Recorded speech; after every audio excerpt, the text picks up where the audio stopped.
down the highway of regret.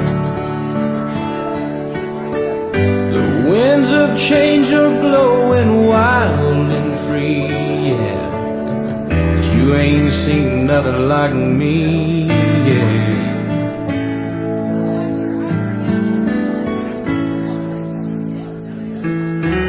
There ain't nothing that I wouldn't do. Go to the ends of the earth for you. Make you happy, make your dreams come true. To make you feel my love.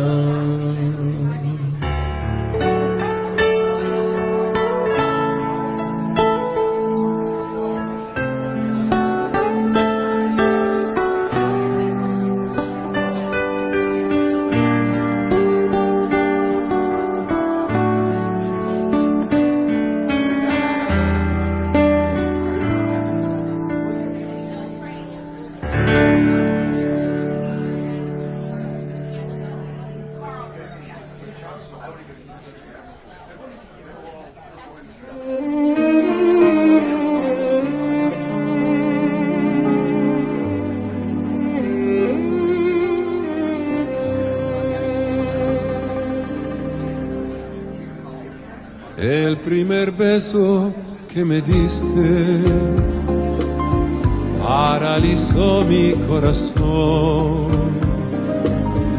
que siempre marca aquel minuto con la saeta de su ilusión.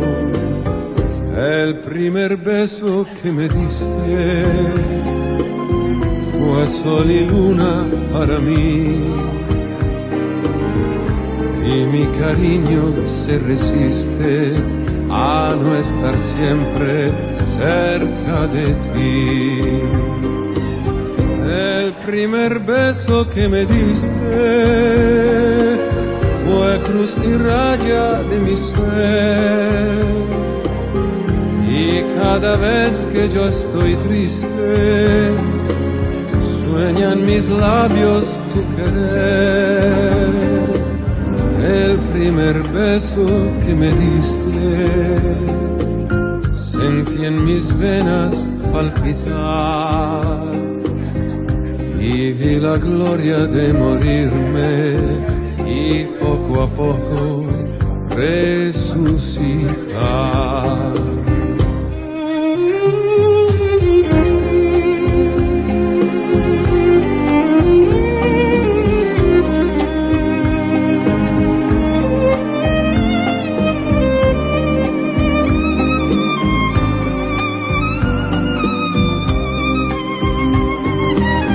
El primer beso que me diste fue cruz y raya de mi ser, y cada vez que yo estoy triste sueñan mis labios tu querer. El primer beso que me diste sentí en mis venas palpitar y vi la gloria de morirme y poco a poco resucitar. Y vi la gloria de morirme y poco a poco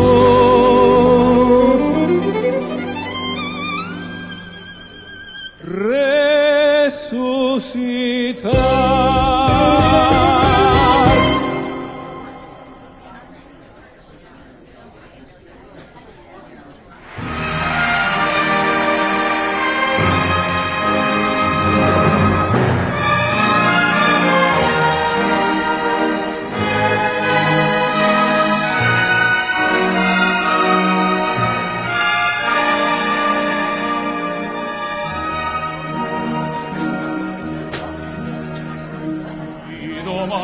Quanto è bello, spira tanta sentimento, come tu a chi tiene a metà,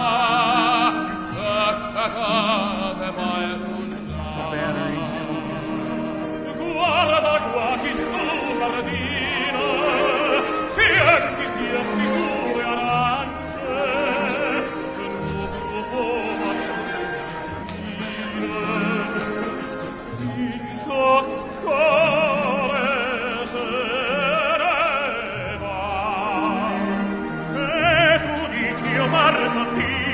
Test, test. Debbie, is this on? No. Well, test, test. I don't hear it either. Check. Can you hear this? No. Let's just see. I don't hear it either. 2 handheld mics up in front. Okay, This is their third mic. So if you want to wear it so you can sing and we can hear the piano too, that's perfect. Whatever you It's on. Yep. Hello, hello. Hello, hello. Check, check. Check, check. Check, check. Okay. Hello, hello. A, B, C, D, E, F, G. Hello? Hello? There you go. Now we got it. Hello? Can everyone please be seated? If there's room. If not, what a turnout. Hello, everyone. My name is Greg Johnson, and on behalf of the entire Johnson family, I'd like you to know how much we appreciate you were able to attend this memorial service for my mother, Marjorie Ann Johnson, also known as Marge, MJ, Mom, and her greatest role, Grammy Marge. It means a lot to our family that you have made the effort to be here to support us, love on us, and help us celebrate the life of a terrific, amazing daughter, sister, wife, mother, aunt, grandmother, mentor, educator, and friend. She was all of those things and very special at each one of them. We have crafted this service to be a celebration of her life. She was very prescriptive in letting us know her wishes. I received handwritten, detail-oriented notes on this event from her in 2014, 2019, 2020, 2022, and 24. Nothing was left to chance. She was determined to make sure that this celebration was better than my dad's. Oh, boy. You think I'm kidding. No, she said, he's not going to have a better one than me. She had a great giggling laugh, and she loved telling stories about anyone, regardless of whether you knew the person. I think our family knows more about her hairstylist than we do about each other. She loved her, and she loved us, and she loved you. We will also have singing. The Johnson family singers, led by RJ, are back. And I think they've got something, they'll try to top the effort they made 4 years ago, and I think it's going to be incredible. Before I say the blessing, I want to repeat what I opened with 4 years ago at my dad's service. The world continues to be in a precarious state. If you look at these are the words. We still have war in Europe. We have mass shootings. We have political infighting. Now we have political assassination and extremely high levels of stress in society. But we still have what we had 4 years ago. Faith, family, and friends. For us to lean on and guide us in this path. For us, my mother was at the center of this for our family and for many, many others she encountered. She was a constant source of love and encouragement on a daily basis to those around her.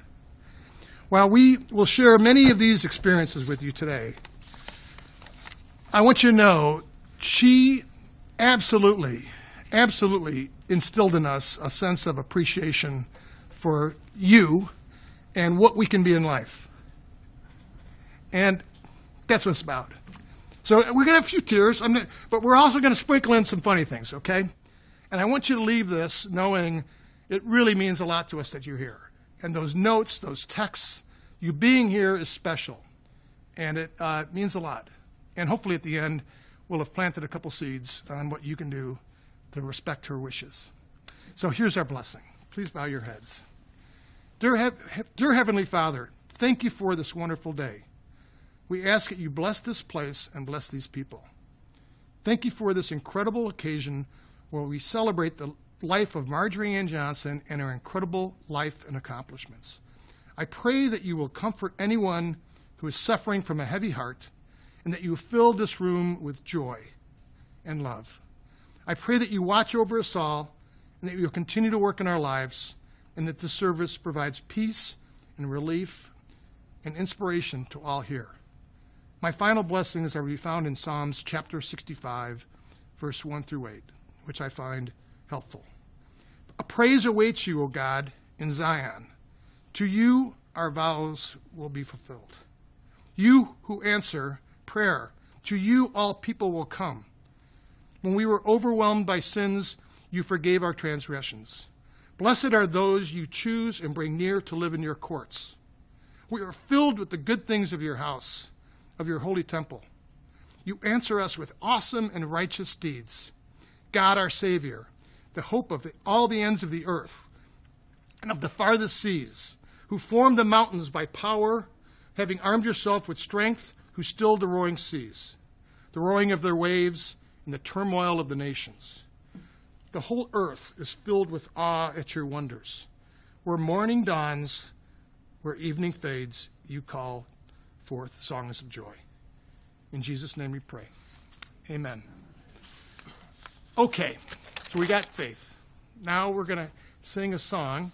We're going to have a song for Amazing Grace that Diane Lindsay is going to play for us. And if you look in your handout, she's going to sing the first verses. We're going to sing the last verse. So when we're ready to start, Diane, so you can look here in the program for the verse, okay?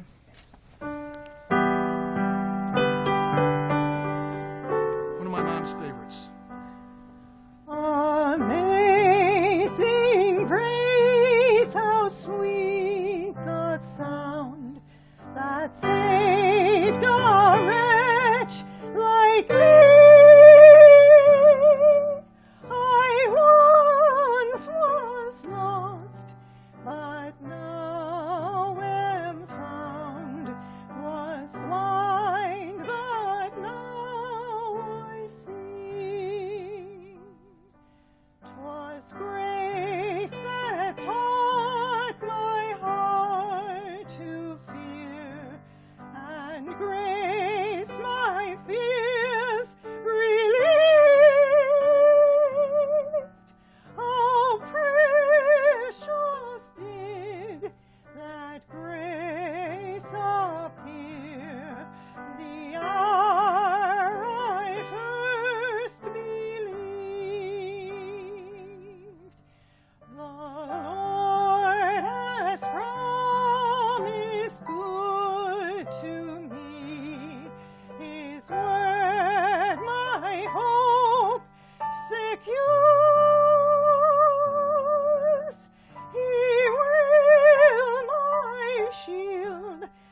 Next, Debbie Agazzino is going to come up and present my mom's obituary and some details of her life. Again, Mom crafted this. So, good luck. No pressure. No Okay, stress. and I just want to say, a friend, but a dear, dear colleague. thank you so much. My mom loved this person. Thank you so much. So, And I love Marge. We all love Marge. That's why we're here, for sure. Good morning. I'm Deb Agazzino, and I knew Marge from School District 45 in Villa Park. Kim asked me to read Marge's full obituary before giving my remarks.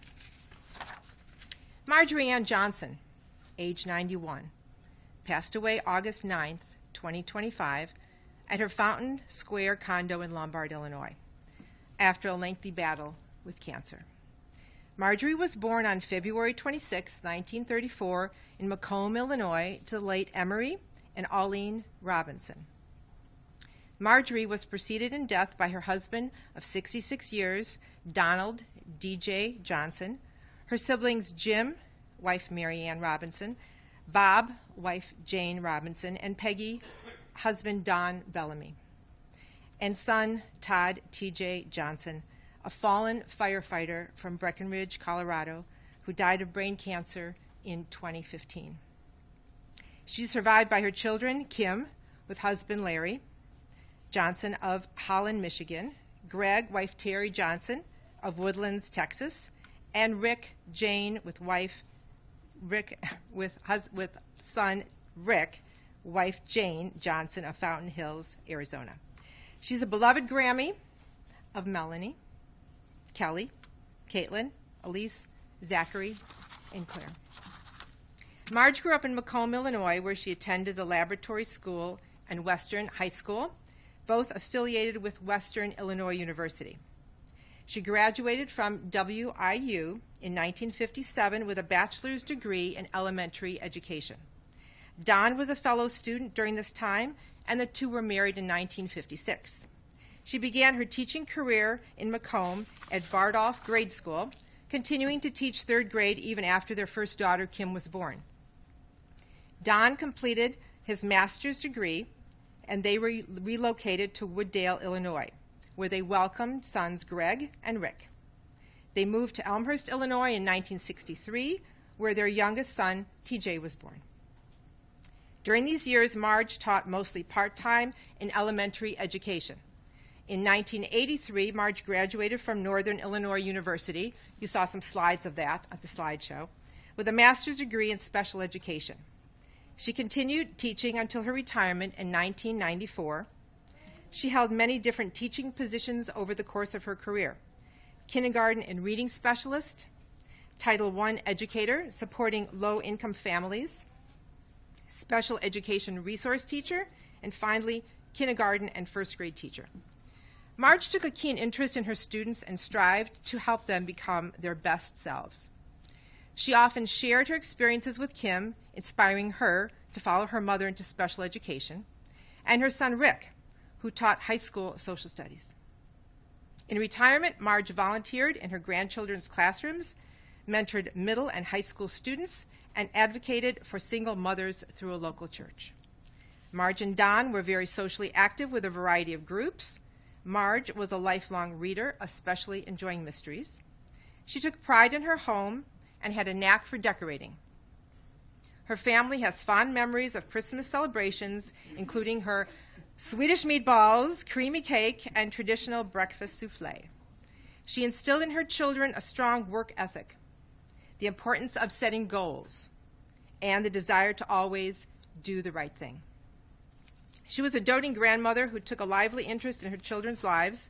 She had many friends who appreciated her sense of humor, kindness, and concern for others. Marge would often share her 15 minutes of almost fame experience in 1963. Out of 750 applicants, she was one of 10 women chosen to audition in person for the WGN Romper Room show. It was a franchise TV show, many of you remember that, set in an elementary classroom format. During an intense week of elimination, she was the only of the 3 finalists with no prior radio or theater experience. She lost out to Miss Beverly, but received a very complimentary letter, which she saved to this day, from the casting director that made it clear that she was a strong candidate. Don would always add his 2 cents in to the story, stating, "You were the best looking of the bunch." And they made a big mistake. Marge was a very special person who touched the lives of many people and will be greatly missed. It is difficult to say goodbye to a good friend and fellow teacher.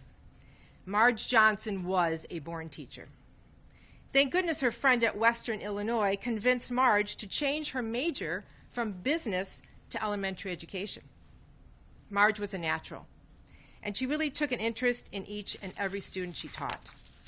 I met Marge when she was hired in District 45 in Villa Park. After 9 years at Oak Brook as an itinerant teacher, Marge longed for her own classroom. Our district initiated a program called T1, Transitional First Grade. This was a class, actually 3 classrooms, north, south, and centrally located in the district, for students who had completed kindergarten but were not ready for first grade, developmentally, academically, or emotionally. It was our job to help them gain the necessary skills to be successful the following year in first grade and beyond. The 3 of us, Marge, Jane, and myself, had to develop our own curriculum since we couldn't use the kindergarten nor the first grade one. We would meet often to plan the month's unit of study, usually starting off with a field trip. That field trip would then inspire the month's activities for language arts, for science, and for math. For example, we would visit the aquarium and then develop a unit on fish. We had to make or purchase all of our own materials since the district did not provide any for us. Marge loved shopping at the teacher supply stores, buying workbooks for each month's particular topic, say fish, for example. She was very generous and a true team player. She would have her classroom aide, Mrs. Legutke, make copies of all the workbooks for Jane and me, probably breaking a few copyright laws in the meantime, but we were happy to have them. After we retired, we became lifelong friends, meeting for lunch a few times a year, and our long phone calls helped us catch up. Her children and her grandchildren were first and foremost in all of our conversations. Her stories about them were mostly glowing. She was so proud, sometimes frustrating. She said I was cheaper than a therapist. She championed her family like no one else I know, giving them unconditional love and support, along with second, third, and fourth chances. Politics aside, but that's how Marge was. Through all her trials and tribulations, the deaths of her son, TJ, and her husband, Don, and her own cancer, I think the best remembered quality for me was her positive and selfless attitude. When Jane and I made a surprise visit to our T1 colleague in June, she was fussing over us, getting us something to drink, and a coaster, of course. Marge would often say she wanted to save the world. Now, her legacy abides with us. She taught us, through her generosity, her positivity, and selflessness, that even the small acts we do can shape the lives of others. If we follow her example, we honor her and bring more love to the little corners of our own worlds.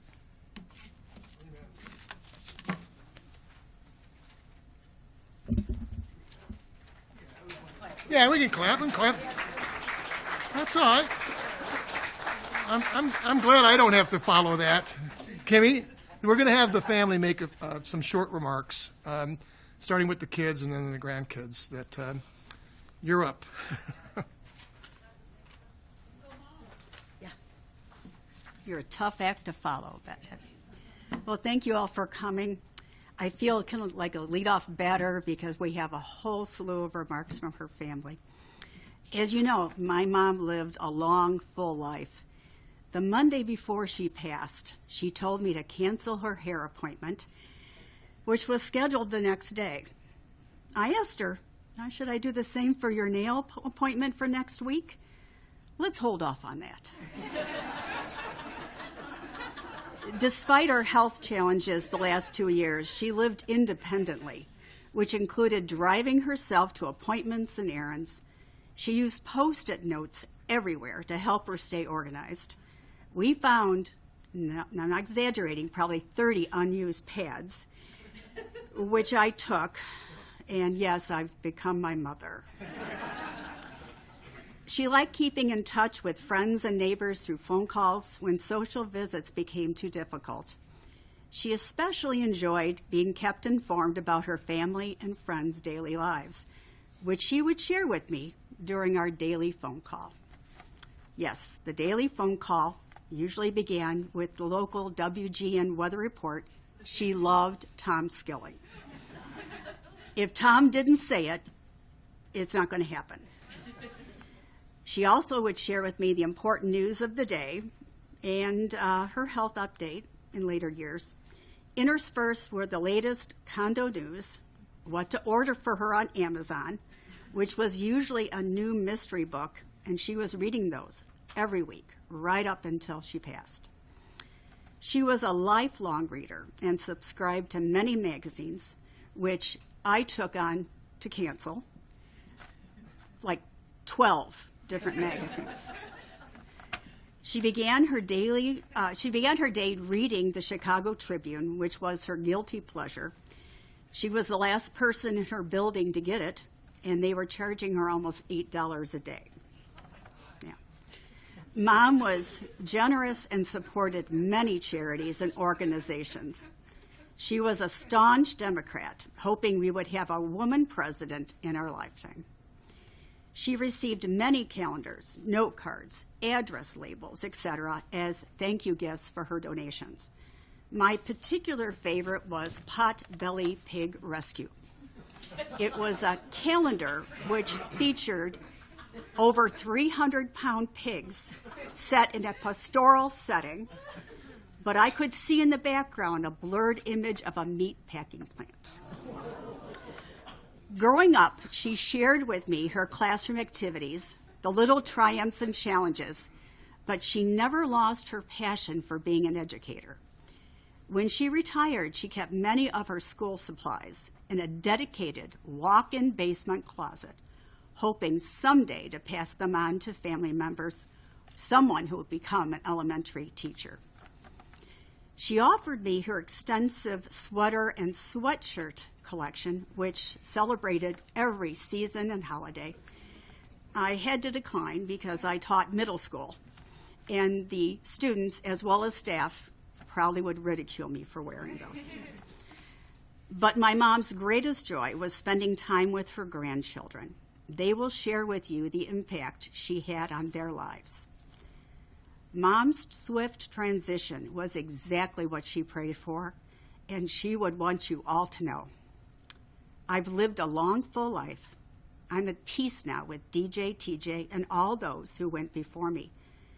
To those of you who are here, thank you and goodbye. And remember, it's never too late to become an educator.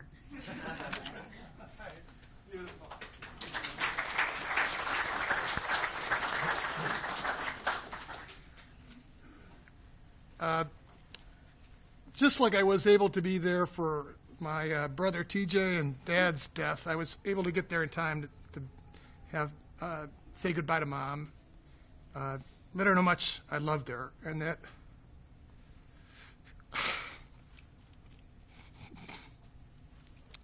she was my hero.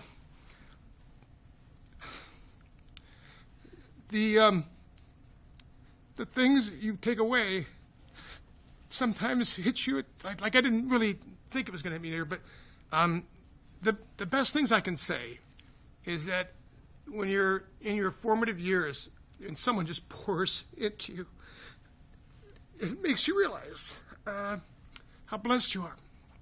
All right, that's it. Gotta get through that. When we were here, the funeral director starts asking us to talk about Mom. And it's very professional manner, and Kimmy and and RJ, and it hit me like a vision, the 3 pillars of her life. And you're hearing them now. Family, extended family and friends. Pillar 1.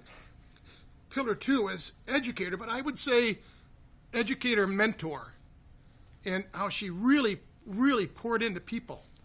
And the third was generosity. I don't know a more generous person, and if you know her, and we'll have some thoughts on this. She just kept pouring into people. That was her life. And I have a lot of things here, but I'm just going to go over 2 things. This education and mentoring, like many families whose parents were born and grew up in the Depression, education was seen as a bridge to a better, more secure life. And except for yours truly, we are a family of educators. My mom was raised by parents who didn't have a 6th grade degree, but yet they sacrificed so she could get into the lab school and in college. You know, later on, after 4 kids, she went back and got her master's degree at night, holding down a full-time job and being a full-time mom. See where the hero thing starts popping in there? This idea of mentoring, we would come by and see postcards and cards from families of all nationalities that she had reached into to help. Mentor them, mentor the children, mentor other teachers that were having a particularly challenging situation. It was the single biggest reflection I have. She wanted to help and encourage those that needed it and were placed on her path. Finally is generosity. She was born into extreme, extreme poverty. The expression she used was, they were dirt poor. And dirt poor meant they had rooms where there was dirt. There are a lot of people that were like this in the Depression, and we're losing them now, and the values they had to have. But I think it's worth capturing a couple things as we worry about our lives. My mom did not have in-house plumbing until she was 12 years old.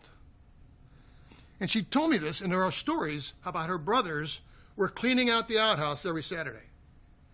And the next time you think it's a little too warm and the AC should be 76 and it's only 73, I mean, it's just things that it gives you perspective on it.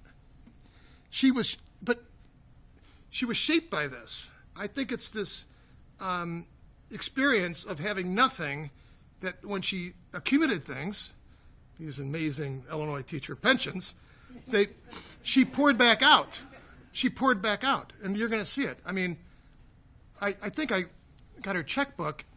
There was like 4,700 checks that she wrote. So, finally thing I want to just say is she told me a story that for several years, her Christmas was the Salvation Army. It come up, and whatever they got out of that truck, that was it. You know, so I support the Salvation Army, and I would encourage you to do the same. These are real stories, and it shaped us.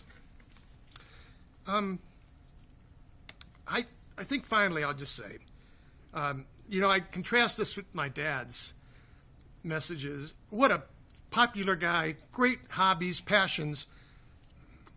My mom's passion was being in the moment with people. That was her passion. And we're going to do our best to carry it on. And if these kids ever have kids, Katie, Emma, well, let's get you married first, okay? I know they will. So I know they will. So thanks for I didn't quite keep it together, but thanks a lot. RJ?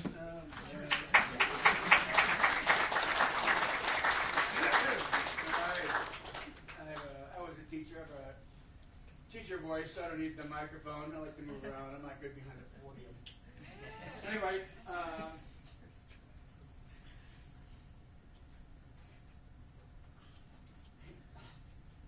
didn't say a word yet. First off, thanks to Kim and Kelly. You guys are great. Truly remarkable. You taking your phone calls every morning, right? And you living in the neighborhood. God, it meant a lot. And it made those last 2 years wonderful for her. Really did. Get through this a little bit. Last year, my mom turned 90, and Greg and I were there. We flew in, and Kim was there, of course, and we surprised her. And a good memory was that photo. It was a cheek to cheek. If you look at your handout here, it's on the second page, and she's kind of laughing, hunched over. And Kelly took the picture. And you don't see her smile that much. Since TJ passed away, it was tough. And that was a memory that I'll never forget. All right. That was something. Now, as we all know, family memories are a little bit of a mixed bag. Some good, some bad, some in between. So that same birthday weekend, I thought I'd share 2 stories I had with Marjorie. First off, we're in a condo, just a few blocks south of here, and we're having breakfast, her and I, and we're having, peekaboo eggs, of course. She's foisting them on you. And, right? Yeah. So we're sitting, and she, we're talking about high school. And we're talking about my buddies like Leo and Wiley and Jance and Betsy, Capper, Dano, all the guys. And she just looks out the window. And this comes on and says, "You were a little shit in high school." If you don't know her, she didn't swear. Right? So you must have been one. So I laughed out loud. I'm like, ha! Because I knew she was right. So, I wasn't mean, but I just didn't do what people told me to do, or when they told me to do it. But I'd like to think I was a free spirit, but I really was fulfilling my role as a middle child. I thought, do the research, you'll see my name right there. And she said right after that, "But Jane saved you," my wife. And I go, well, there's probably some truth to that as well. But I like to think that Jane and I saved each other. But Jane just had to do a lot more saving than I did. Anyway. But eventually, in the end, I joined the family business, of course, was teaching. And she eventually forgave me for being, as she said, such a little shit. And I think we kind of moved on from that. And education became really who I am, right? It was what I was meant to do. Next one. Despite what I just told you, I was your favorite child. At least. Let me finish. At least that's what I thought for about 30 seconds. So, same weekend, I'm at the dining room table, and she's in the kitchen, right, at the island. And I'm not looking at her. I'm looking at my phone. The TV's on, right? And she's kind of talking, and I'm not really paying attention. All of a sudden, I hear, "Rick, you were my favorite." And my ears perk up. Right? I'm like, oh. Finally, someone admits what we all knew. Right? So I'm ready to have an intimate moment with her. I turn around, and she has got a spoon deep into a jar of Skippy peanut butter. So I'm kind of reevaluating what I heard. I'm like, and she's not paying any attention to me at all. Because she's eating her peanut butter. And I'm thinking, you know what? I don't think I heard what she said. And Jane will tell you I don't have good hearing, and I kind of make up stuff that I want to hear. So I look at her, and in fact, I'm like, she didn't say, "Rick, you're my favorite." I think she said that Skippy peanut butter. So I'm kind of, I put a little let down. I'm like, oh, geez, okay, well, my 30 seconds of fame, right? Oh, geez. But we all know that it's these guys here that are her favorite. And then the Skippy peanut butter, and then, of course, Kim, Greg, and I'll tell you, I'm like, what? Anyway, that was a great memory. Then I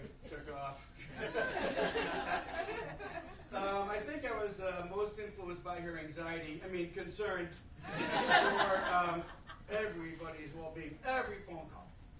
How you feeling? Are the girls okay? Is Jen okay? How's your health? How's your knee? How's your back? Right? We go through that, that whole thing every time for 5 or 10 minutes. And then we, of course, would get into the real conversation of the very complicated drive to Naperville to see Sarah, 7 miles away, right? You're a good friend in Silas, and thank you for being her friend. She was awesome. Or the conversation would steer toward the condo association and the troubles between the Sharks and the Jets. Or how Carson's, her favorite store at the mall, closed down just a short 7 years ago. She was devastated. And, the shopping mall is like a playground for the octogenarians of the crowd. I mean, they just love it. Later, it would cover what was going on with each grandkid in depth, right? Kayla should have been a teacher. Melanie should have been a teacher. Kelly should have been. Claire should be a teacher. Zach should be a salesman. And he is quite a successful one as well. She never missed a beat. Sharp as a tack, and she cherished all of that. I can also say her influence on music, right? Her dad, Emery, was a banjo player, and she loved music, and she saw the joy it gave them, and she wanted us to have it. I played the drums and the little guitar, right? And I felt it, and I feel it even today. I love it. And I have this story of TJ. We were talking about this yesterday. So TJ, my little brother, she enrolled him in Suzuki School of Violin Playing. And they start, when they can hardly walk. And I remember the first thing he had was a cardboard violin. And I'm like, you have to hold it or something, whatever they do with that. And then you graduate from that. And then you do whatever you have to do on that. And then you have a small kid violin. It's like this tiny, right? And we're in the living room at our house in Hagen's. And I guess, Greg, your buddies were there. And we were, Marge is there. And they're egging TJ on to play the violin. And he starts playing. And he could not believe the squeak from those little strings. Right? I mean, it was awful. And painful. Right? Painful. But Marge, in the corner, right? And she was beautiful, beautiful. And she was glowing, right? She could not be more proud of TJ. And in her defense, TJ was probably the best musician of our family. He played harmonica, piano, drums, and guitar as well. We used to play a lot together. As a matter of fact, that's his guitar right there. We'll play a little bit of songs later. It was incredible. Marge and DJ lived great lives. Almost made it. They lived how they wanted to, right? And that's a gift. And I feel they're pulling for us. All of us. Health, happiness, peace, right? I feel it. And I hope you feel it too. Because it's real. It's real. Right? Every day, I feel it. Thanks for coming.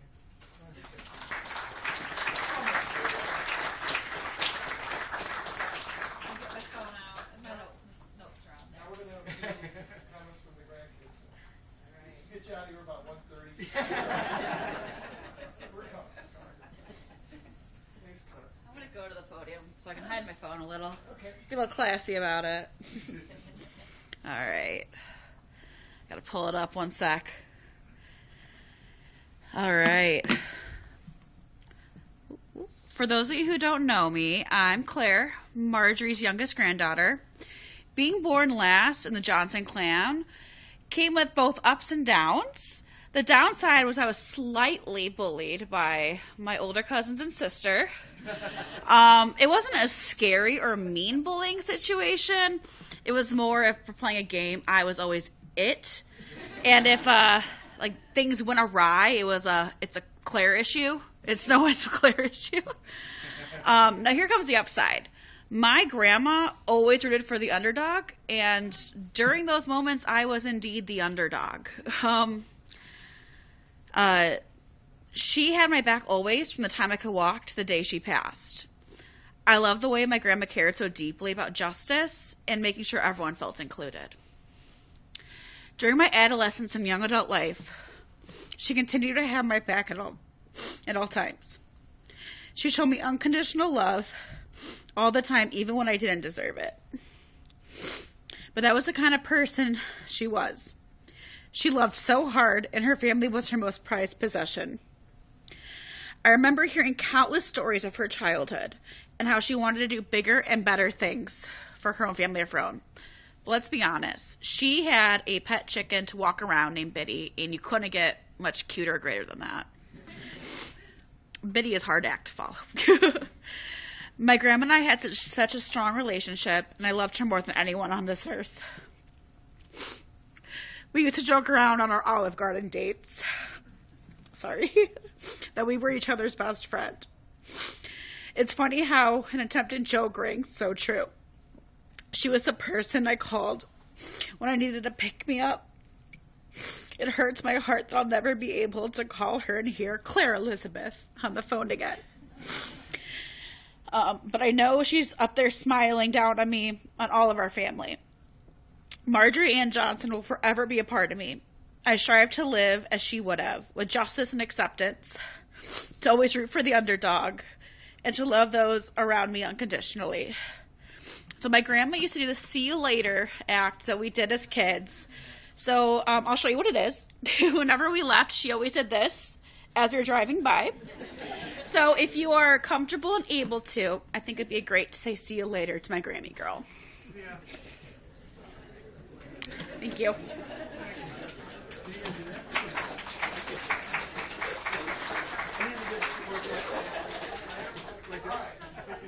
Next, Zach Johnson.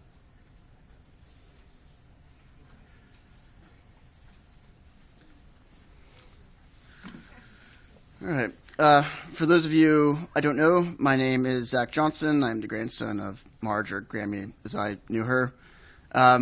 Many of the themes you've already heard and will continue to hear obviously center around how Grammy had a strong passion for fairness, always doing the right thing, hard work, love for family, and my favorite, storytelling, which I think in a world that's so focused on self-absorption, materialistic things, and divisive politics, it's really comforting to know that people like my Grammy exist to look out for those that are overlooked and stick up for the little guy, as she would call it. I would hear these themes pretty frequently in the bedtime stories she would tell me about Doggy and Kitty, who were brother and sister, always fighting on behalf of their friends and looking to right a wrong that had been done. Of course, they would always persevere. When I would call her, I think I'll remember most that she would make me feel like I was the most important person in the world, and that she was just dying all week to hear from me. Those calls were usually just followed by mundane details about my cousins' lives, but I know she just wanted the family to feel connected. My favorite stories were probably on Christmas morning over her world-famous souffle, where she would tell me Christmases of decades past and stories about my own father. As a child, I liked those because she spared no detail, even down to the diaper size. Gave me plenty of ammunition. I would definitely like to hear one of those stories again right now. But, for me, I take comfort in knowing that I will hear one of those stories again one day, which leads me to a quote I'd like to end with. This quote comes from my second favorite storyteller behind Grammy, of course, J.R.R. Tolkien. On death, Tolkien writes, "The end? No, the journey doesn't end here. Death is just another path, one that we all must take." Thank you.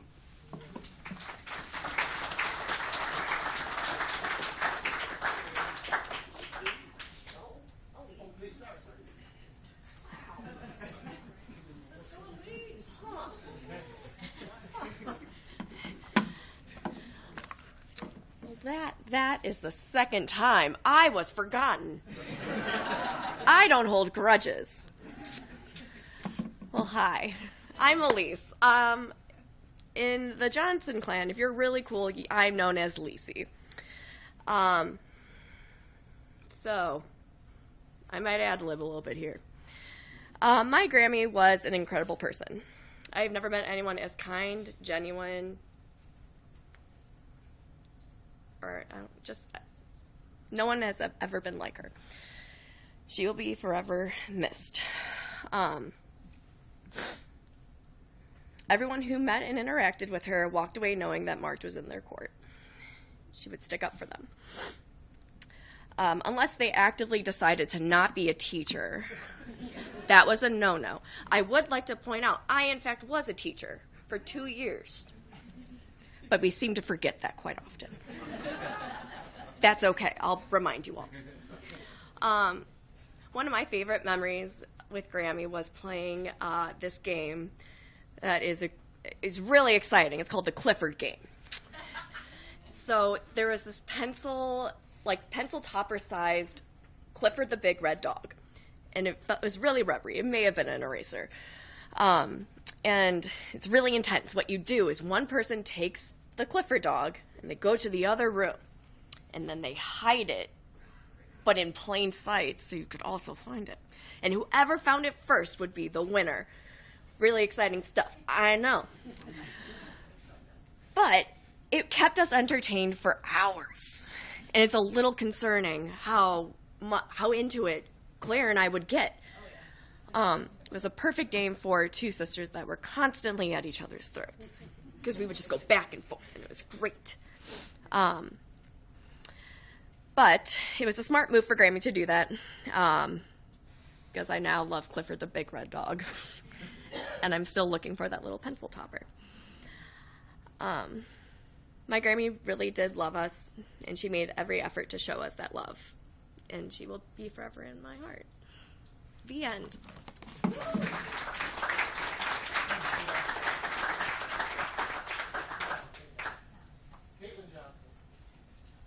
Why they're all Johnson. Both my brother and sister are Barry Johnson.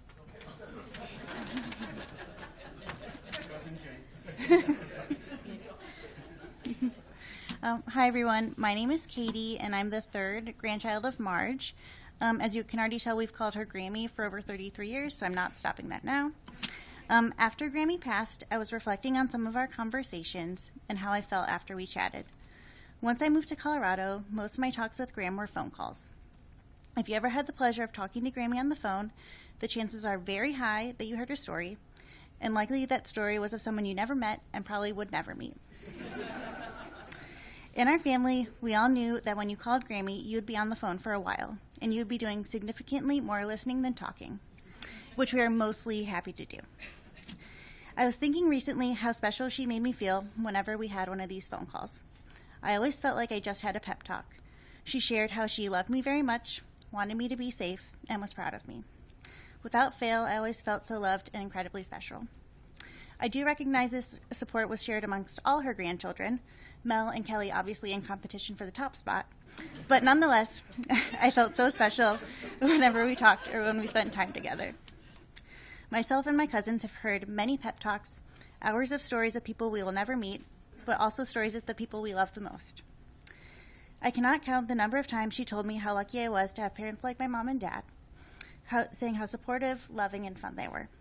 Stories of Papa, my aunts, uncles, and cousins who work hard and treat everyone with kindness and respect.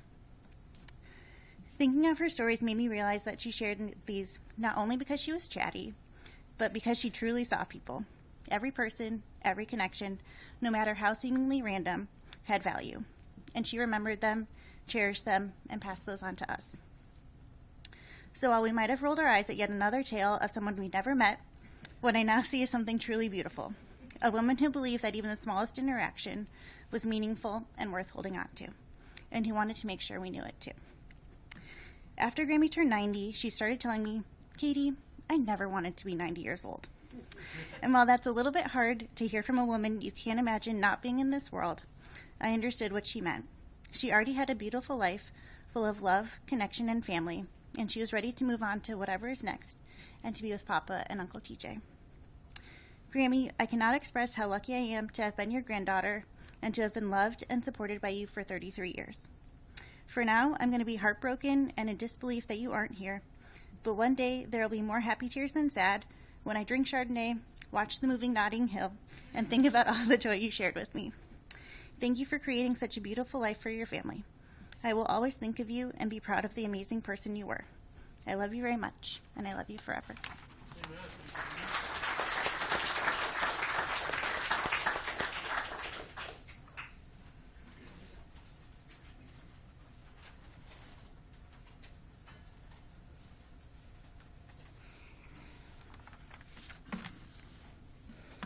Hi, everyone. I'm Kelly, the second eldest granddaughter. I had the pleasure of moving into the same condo building as Grammy 2 years ago.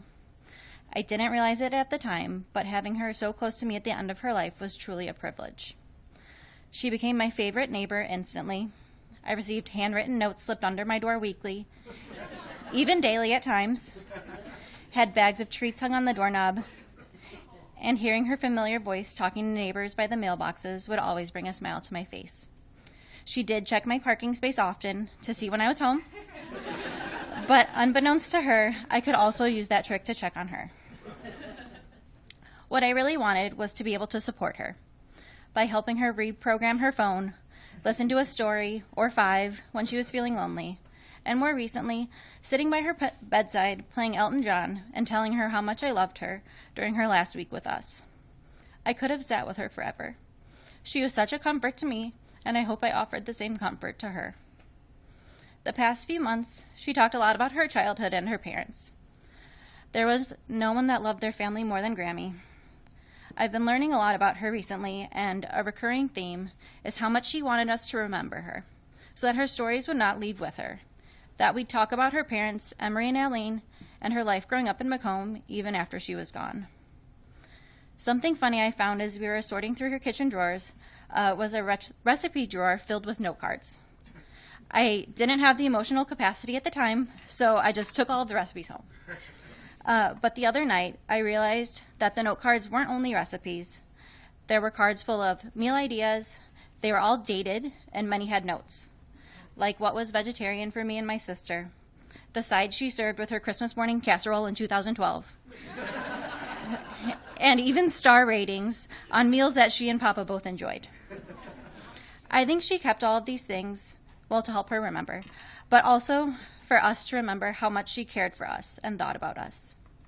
And how much she cared is what I'll remember most about her. She cared about everyone, literally everyone she met. I've decided that this is how I will carry her with me every day. I will live how she lived, by taking interest in others and meeting people where they are in life. She taught me to give people second chances, accept apologies, to never take anything for granted, be gracious, tip generously and often. She taught me the power of showing empathy and kindness to strangers. Tell your family that you love them. If you need a confidence boost, talk to yourself like Grammy would. She would tell you how smart you are when you could do anything with technology, or say how much she liked your outfit, even if it was just a plain t-shirt.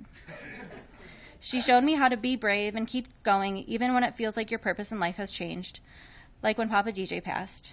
He was really her guy, but she never gave up. I think she learned how to be stubborn from him, and that's how she was able to stay in her condo by herself and to continue to pass that driving test year after year. I know she was ready to be with DJ and my Uncle TJ again, but man, I miss her here with me. She was truly one of a kind, and I'm so lucky to call her Grammy.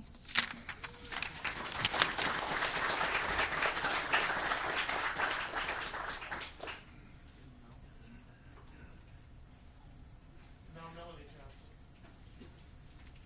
Then we're going to go back to here.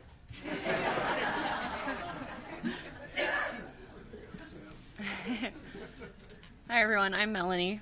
I'm the last of the grandkids, fear not. I likely won't say anything that hasn't already been said. And you heard everyone, and you knew her. I hope you knew her. She was awesome. So I hope I can convey just a little bit more of her awesomeness. Marjorie Ann Robinson, Marge Johnson, Mrs. Johnson, just Grammy to me. I guess I had no idea. I thought all grandmas were like mine, but no, you were special. You truly delighted in making us, your grandkids, happy, with tiny treasures. You kept candy and presents in the drawers of your guest room when we visited. Zachary and I would beeline there first thing. Hi, Grammy, good to see you. Candy! You told us stories at bedtime and always caved when we asked for one more. You kept books and VHS tapes and Lincoln Logs in your basement just for us. And you took us on adventures, which often looked like trips to Dave & Buster's, the mall, and Build-A-Bear. Not to blame you, but I remember visiting Build-A-Bear long after it was age appropriate for me. I think I made my last Build-A-Bear at age 15. I guess what I've been reflecting on the last few days is how you lived your life with such clarity of purpose. It's like you were here on a mission to teach, to share, to love. You certainly taught me. But not with lectures or with lessons, but with real, lived love. I watched you and I learned how interested you were in people.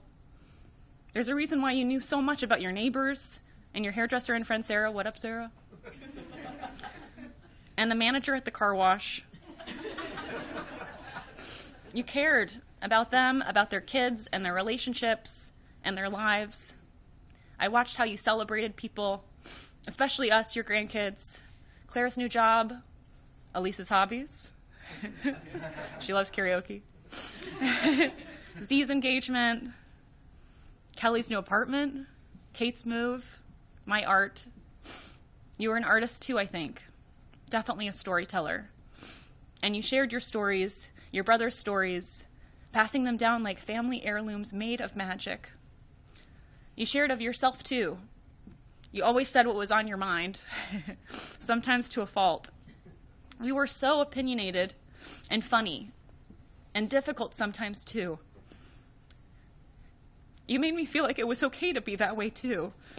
You reminded me that you don't always have to be easy to be loved. I always felt so loved by you. And what did I do to deserve it except be born? But I guess love is always a gift.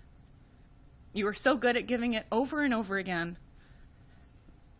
I can't believe you're gone. But I guess I'm learning from you even now what is most important in this life. Not a high-profile career, accomplishments, or money, or status, or stuff. It's kids, it's people, it's drawers full of candy and Dollar Tree presents, an extra story at bedtime. It's how's your son? And do you like your job? And here's an extra tip, I insist. It's love. Thank you for being one of my first stewards into this crazy, wild, beautiful, and terrifying world. I couldn't have asked for a better teacher. I promise I will continue your work to teach, to share, to love. I love you, Marjorie Ann Robinson, Marge Johnson, Mrs. Johnson, just Grammy to me.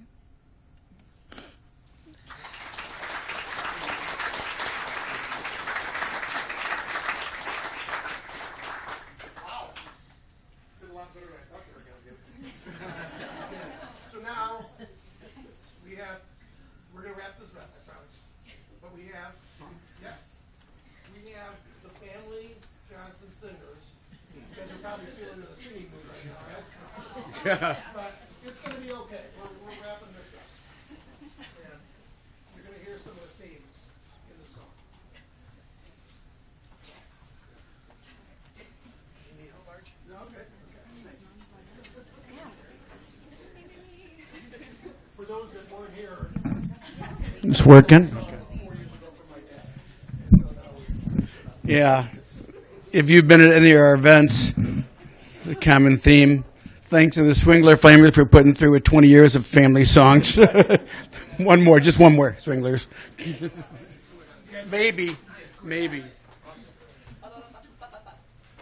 So, this is from The Sound of Music you guys all have. I think we're passing out the words for you guys. Yeah. And she loved The Sound of Music and the song My Favorite Things. So we've written some parodies over the years, and this is just one more. It's a little bit more upbeat than the traditional. She would have liked clapping or tapping. So if you like to chair dance, Greg Lehman, want to chair dance, go ahead and encourage him. He loves chair dancing.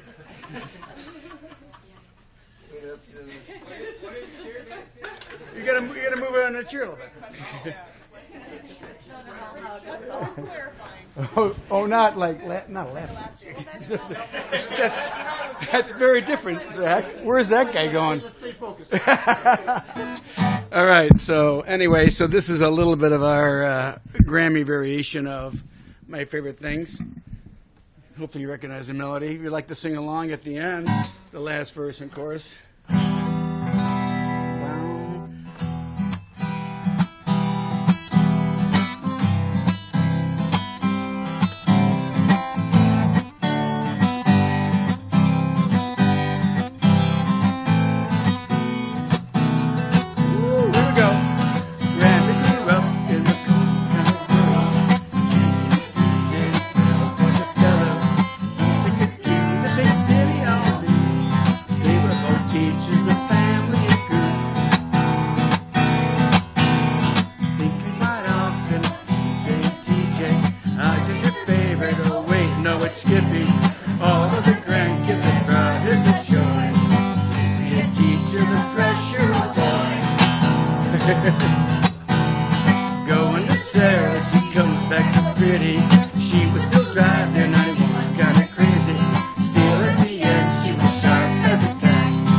no reason. She was so gentle, so tense all the time. Never said you can be left behind. Going to lunch with girls, really loved it. Talked on the phone for hours, listened to it. Posters and posters around every room. She loved the courtyard, the flowers in bloom. Peekaboo eggs in the morning was a given. Meatballs were Swedish and made for the season. She was the one that held us so tight. What a great mom, what a great life. When her mom died, they closed houses. She was kind of mad. But then she found coals and bought some great stuff, so she didn't feel so sad. All right, verse 2 again. Come on, here we go. Peekaboo eggs in the morning was a given. Meatballs were Swedish, made for the season. She was the one that held us so tight. What a great mom, what a great life. Big finish. When the mom died, they closed gardens. She was kind of mad. But then she found coals, bought some good stuff, so she didn't feel so sad.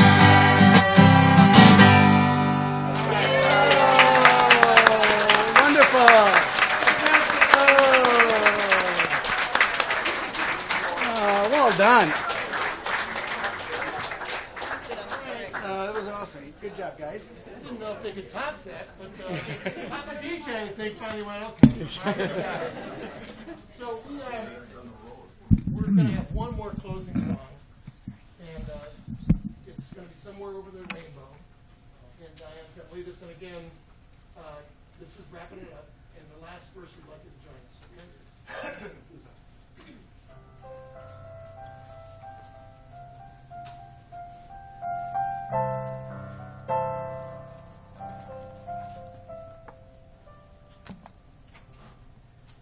When all the world is a hopeless jumble and the raindrops tumble all around,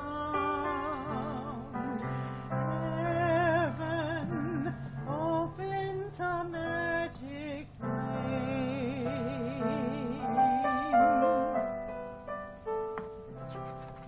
When all the clouds darken up the skyway, there's a rainbow highway to be found.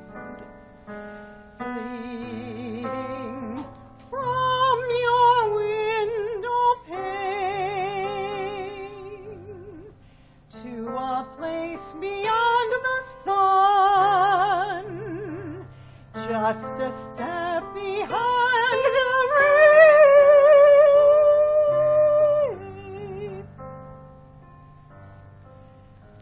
Somewhere over the rainbow, way up high, there's a land that I heard of once in a lullaby. Somewhere over the rainbow, skies are blue, and the dreams that you dare to dream really do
Beautiful. Thank you for being here. It's really for us. But thanks for being here. I just want to say a couple things. Mom always said my friends were the sharpest friends. Okay, so I mean, I don't know what this RJ's pulling. But you guys know who you are. Okay. The second thing is I just want to emphasize the effort Kimmy and Kelly and Elise made in Mom's final days. Just an amazing demonstration. But I think we had some. Did we do okay? Some laughs, some tears. We celebrated an amazing person. And hopefully you got one or two things maybe you take away with you. But we next would love to have you join us at the luncheon if you can. And it's in your bulletin. It's on Mazzari, which is right on Roosevelt Road here. 67 is there. Where we're going to just have, again, celebrate an amazing person, amazing life with you all. And it means, again, thank you from our family for being here. And let's go celebrate a little bit more, okay? Thanks, everyone. Okay.